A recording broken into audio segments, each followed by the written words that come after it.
Well, if you're just tuning in, this is the Genie Show, and I'm speaking with Renee Tillotson. She is the director and founder of the Still and Moving Center here in Honolulu. So Renee, I know that you're very family friendly. You have done some kind of innovative programs that allow parents to come and take class either with their kids or simultaneous. The kids are doing their own movement. Tell us a little bit about that family friendly environment.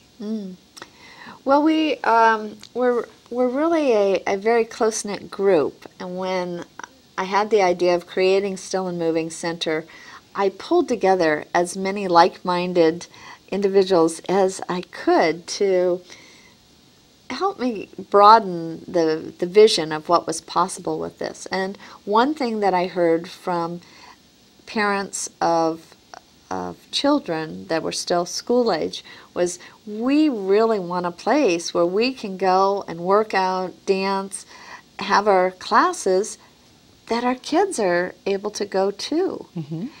So at Still and Moving Center, we have many time slots where we've double booked classes such that the parents are in one room doing their movement class or their meditation class. We also have still meditation. While meanwhile, the kids are downstairs and they're doing comedy improv, or they're doing drums alive, they're doing an obstacle course, many different possibilities. They could be, one of our very popular ones is the keiki hula class. We have a kumu hula who is teaching there. And so we have this ability to take care of the whole family, including certain times of the day. We have the more gentle classes. We have a chair yoga class, chair Pilates class. We have Tai Chi for better balance. So if someone is having a little problem with their stability, to do some fall prevention, this wonderful Tai Chi class is able to help with balance. So we're reaching every stage of the family. Right. Well, let's talk about some of the other classes and teachers that you've invited in addition to the NIA classes. What are some of the other classes you're offering? Yeah. Oh, good. We do have yoga class. Yoga is a natural when it comes to moving meditation. And another body-mind practice is Pilates. We have two of the martial arts, so those include Tai Chi and then Aikido, both, and many dance formats. I mentioned hula. We have classical Indian dance called Bharatanatyam, and that's an exotic dance form that one can't really practice too many other places. And there is, for the more serious dancer, we have a power bar class, B-A-R-R-E, and a body mechanics class for dancers and athletes, as well as coming up a conditioning class that will help one learn, for example, how to jump properly, really using the feet correctly. We have creative dance and movement classes for the keiki. We have a new class that we just got a workshop on, and people were so excited that they've asked for the teacher to be sure that it comes back. So in the summer, we'll have contact improv dancing. Which is very fun. If you haven't had any experience with that, that's two or more people kind of coming together, using gravity, using each other, leveraging each other, moving together, balancing each other, maybe even a man holding a woman. It sounds impossible, but you learn balance points in the body so that you can create these fascinating shapes, and it's constantly moving, and it's a lot about trust and allowing yourself to support another person. It's wild. You have to see it and do it. Everybody does it, loves it. Yeah, I got a chance to try it, and somebody almost twice my size I was able to have them on my back and support them. Yeah. It was exciting. Very playful. And then there is improv. Yes, which of course we know I teach is very fun. We have a family improv class, which is just hilarious to see parents and children together in the same class. We had last week, we had a 8-year-old boy and his father's a Navy SEAL, and we do this game called Who's the Boss, where we get to trade roles, and we have the little boy giving his father orders and making him do push-ups, and then we get the dad getting to be the whiny kid, and it's just hilarious. And we ring the bell, and they change roles, and back and forth, change, and it shows them that you can be more flexible with these family dynamics. You don't have to be stuck in these same old patterns, and they just loved it. It was very liberating for all of us, and it's just hilarious. So we have that for kids, and then we have for adults, we have a creativity play shop for adults, which uses movement, writing, sound, and improv comedy. So that's just a wonderful opportunity for people to reconnect with their playful self and be a kid again. So it's really fun. And the body as the instrument. Yeah, the body is the instrument. We talk about the actor's instrument and using your face and your voice and your imagination and all parts of yourself and moving through space to create these different characters, maybe, parts of yourself that you didn't even know were there, and it's always fun and playful. And I like the belly laugh that the belly laugh I got when I was there. Yes, we do this wonderful belly laugh. Belly laughing, of course, is very therapeutic. It increases the immune functioning, it helps with blood pressure, it creates muscle relaxation, it lowers pain, it reduces the stress hormones in the body instantly. So there's just tons of research about how powerful laughter is, and this is why healthy young children will laugh on average of 300 times a day. And as adults, I know I was laughing 300 times a year if I was lucky, so I really needed something that would get me back on a happier track, and this has been really helpful to me, and it's been very helpful. I've been working with the soldiers, as you know, at Tripler. I volunteer there working with the cases of severe post-traumatic stress disorder, and we had one Vietnam vet after his first class said this is the first time he had laughed in 38 years. So it's just, it really began for him, that began the healing journey. He really came such a huge distance just from that one belly laugh. So would you call even that some form of moving meditation? It's absolutely a moving meditation because it's improv brings you into the present moment, and pain and trauma take you out of the present moment, and improv is the fastest way that I've seen to just bring you right here. And without even having to talk about your issues or dwell on the pain, it just shifts your focus. You just go into that playful brain. Here I am. And it's just very, very healing and fun, and I think everybody should do it. Yeah. And we have more traditional meditation classes that are offered at Still and Moving Center. For example, we have a Zen mindfulness meditation, and the teacher has also taught children meditation, which amazes me.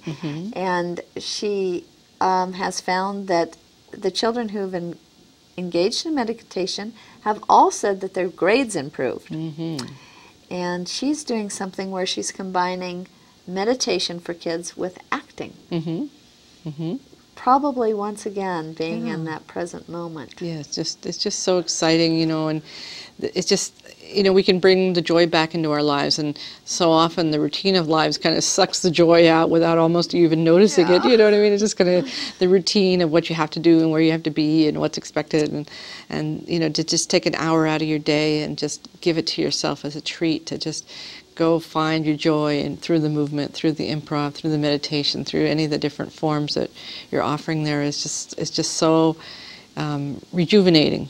Yes. We're looking forward to the everybody having the experience of coming into Still and Moving Center, and then after they've experienced what we have to offer, walking out feeling better in every way.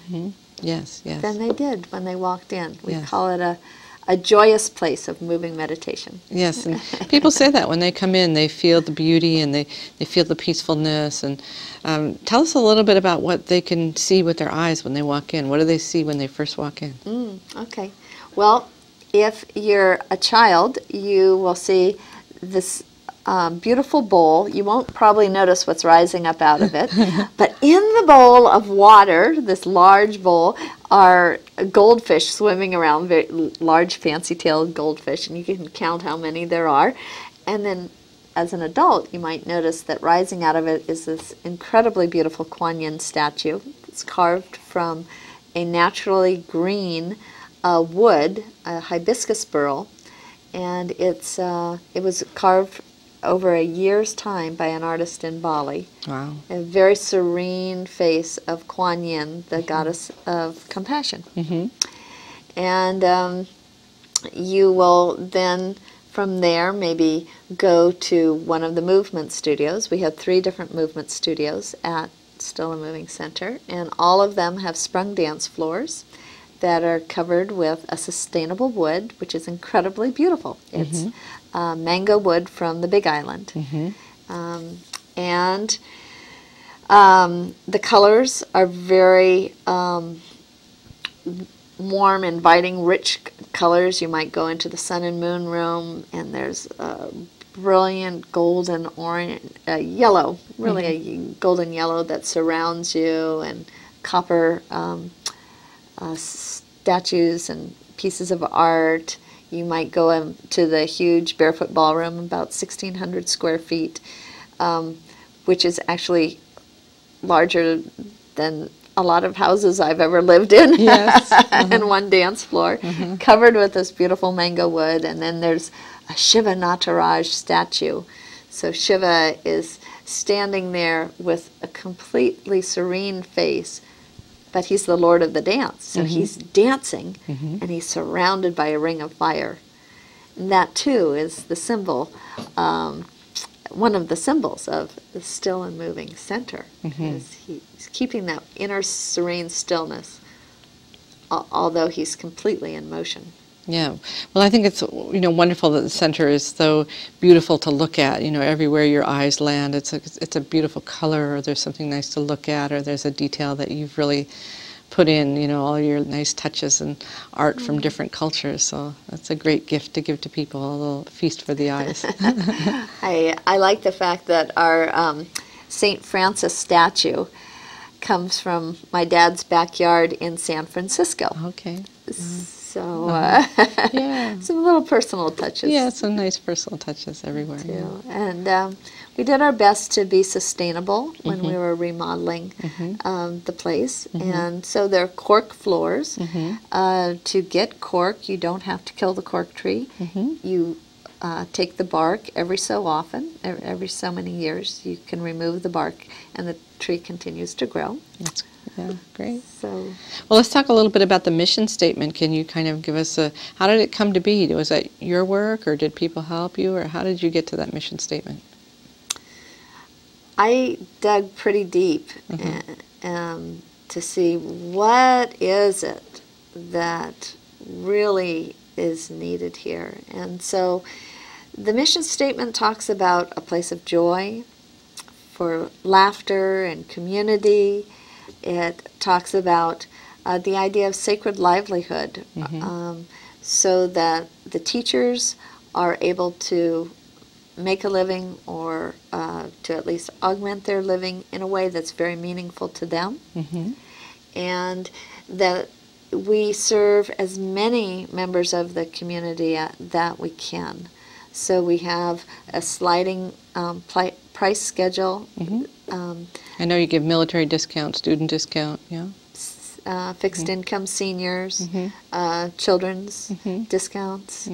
The larger the package of classes that you get, the lower the price per class, or you can have an unlimited number of classes per month for another fee. So we've done our best to really make this accessible to as many people as possible.